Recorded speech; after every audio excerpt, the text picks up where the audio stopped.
ሆነ ሰርፕራይዝ አድርጋልኛለች። አንተ አሁን ስራ ስትሰራ በሞዴሊንግ ለኔ ምን ማድረግ ትፈልጋለህ? አንቺ ብር ስታገኝ ብር ስታገኝ እንትን የፈለግሽው ነገር እገዛለሁ። አይ አንተ መግዛት መስፈልገው ለኔ ምንድነው? ብዙ ጊዜ የምትለኝ ነገር ነበር። እስቲ ንገረኝ። እሱ መኪና ትገዛልኛለህ? ምን አይነት መኪና ነው ትገዛልኝ?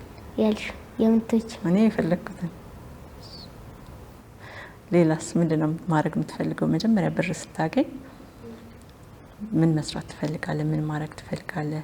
ማንን መርዳት ትፈልጋለህ? እኔ ብር ሳገኝ መጀመሪያ የተቸገሩትን ምናምን መርዳት፣ ለህፃናቶቻችሁ ደግሞ ብር መስጠት። ለህፃን ልጅ ብር ይሰጣል እንዴ? ብር መስጠት ሳይሆን እንትን ልብስ ገዝቼላቸው ማስረከብ ለነሱ የት ለመግደኛ እየሄድኩ መጠየቅ። እሺ ከዛ ለኔ ደግሞ መኪና መግዛት። ለራስስ ምን ማድረግ ትፈልጋለህ?